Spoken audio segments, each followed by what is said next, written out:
Sir என் பேர் RM. Sathyamoorthy.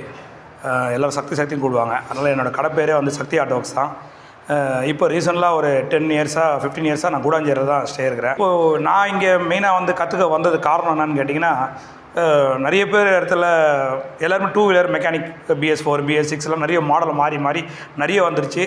அது நிறைய எஜுகேஷன் இருக்கிறவங்க நிறைய மாறிட்டே போவாங்க. நமக்கு கொஞ்சம் எஜுகேஷன் கம்மின்றதுனால அனாவசியமாக எதுலேயும் தலையை விடக்கூடாது, நமக்கு தெரிஞ்சதே நம்ம எதனா பண்ணுவோம் அப்படின்னு. ரெண்டாவது நான் வற்புறுத்தி கற்றுக்கணுன்ற ஒரே காரணத்தினால எனக்கு தெரிஞ்சதை வரணுன்றதுக்காக நான் வந்திருக்கேன். அதனால் எனக்கு தெரிஞ்சது வரைக்கும் நான் கற்றுக்கினேன். தெரியாததை பிடிச்சி சொல்லி கொடுத்தாங்க. சிலதை கற்றுக்கணும். சிலது நாங்கள் 2 வீலர் மெக்கானிக்காக ஒரு 35-40 வருஷம் எங்கள் தாத்தா எங்கள் அப்பா கிட்டத்தட்ட ஒரு 3-4 பரம்பரையில் வந்தாலும் என் கூட இருந்தவங்க நிறைய பேர் ஸ்பெஷலிஸ்ட் இருந்தாலும் நம்ம ஊரில் தெரிஞ்சாலும் யாருமே கையை பிடிச்சி சொல்லிக் கொடுக்க மாட்டாங்க. எங்கள் குருவே வந்து கையை பிடிச்சி சொல்லிக் கொடுக்க மாட்டேன், நீயே தான் கற்றுக்கணும் அப்படின்ற மாதிரி ஒரு இது இருந்தது. பணம் சம்பாதிக்கிறது வேறு விஷயம், திறமையாக சம்பாதிக்கணும், 4 பேர் எடுத்து சம்பாதிக்கணுன்றதுக்காக தான் நான் இந்த தொழிலில் இருக்கிறேன். EV பைக்கில் நான் இருக்கிற ஏரியாவில் நான் இருக்கிறது வந்து ஷெட்டு வந்து கூடாஞ்சேரியிலே என்கிட்ட கிட்டத்தட்ட ஒரு 60-70 ஷெட்டு இருக்குது. EV பார்க்கறது அது 1-2 பேரில். இப்போ நான் EV பார்க்கணும் நாளைக்கு நினச்சாலும் நான் ஒரு ஆள் தான். அந்த ஒரு ஆள் நான் எப்போவுமே ஃபஸ்ட்டாக இருக்கணும்னு தான் நினைப்பேன். அது எதோ பண்ணுறோமோ இல்லையா, ஆனால் பேட்டரி வண்டியில் அது ஓலாவாக இருந்தாலும் ஏத்தராக இருந்தாலும் லோக்கல் வண்டியாக இருந்தாலும் எந்த கம்பெனி இருந்தாலும் கண்டிப்பாக நான் பண்ணுவேன். என்னை தேடி வரவங்ககிட்ட நான் பெஸ்ட்டாக கொடுப்பேன். அதனால் எப்போவுமே இந்த வேலை எல்லாருமே கற்றுக்குங்க, பெஸ்ட்டாக பண்ணுங்கள். நம்ம MMIயில் வந்து எல்லோரும் ட்ரைனிங் எடுங்க. நீங்கள் 4 வாட்டி போயிட்டு வந்து டீ சாப்பிட்டு வந்து தண்ணி குடிச்சிட்டு வந்து கேட்டாலும் சார் இது இல்லை சார் கற்றுக் கொடுக்குறாங்க. அதுதான் ஒரு பெரிய விஷயம்.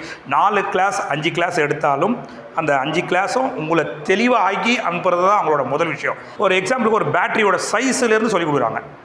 அது எவ்வளோ பேர் சொல்லிக் கொடுப்பாங்க சார்.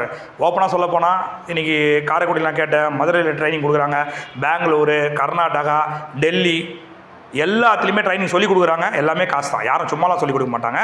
இல்லைனா ஒரு 5 லட்ச ரூபாய்க்கு வண்டி எடுங்க, நான் சொல்லிக் கொடுக்குறேன். என்னையே கூப்பிட்டாங்க, நீங்கள் 5 லட்ச ரூபா வண்டி கூட எடுக்கணும், முதல்ல வந்து இன்டர்வியூ அட்டன் பண்ணிவிட்டு நீங்கள் கேஷ் பே பண்ணுறீங்களா, 1 நாள் 2 நாள் ஃப்ரீயாகவே கோர்ஸ் பண்ணிவிட்டு ஆனால் நீங்கள் வண்டி எடுக்கணும். இப்போ வேனில் வாங்கன்னு சொல்லி ஒரு இடத்த வாங்கி கொடுக்குறேன்னு சொல்லிட்டு இட்டுன்னு போயிட்டு அவங்க ஒரு வேளை சாப்பாடு வாங்கி கொடுத்துட்டு 10,000 வாங்கிடுவாங்க. ஏன்னு கேட்டிங்கன்னா அவங்களுக்கு அட்வான்ஸ் வேணும். ஆனால் அந்த மாதிரி இந்த ஸ்டுடியோ இது கிடையாது. ஒன்றும் இல்லை, நான் 35 வருஷம் ட்ரைனிங் எடுத்திருந்தாலும் ஒரு வீல் போக்ஸ் வந்து நான் பின்னுவேன், ஆனால் என்னால் அலைன்மெண்ட் பண்ண முடியாது. காரணம் வந்து நாங்கள் 20-30 வருஷம் 40 வருஷமாக எவ்வளோ காலங்கள் ஆனாலும் எங்கள் அண்ணெல்லாம் பண்ணுவார், எங்கள் அப்பாவும் பண்ணுவார். ஆனால் எனக்கு நான் பண்ண முடியல.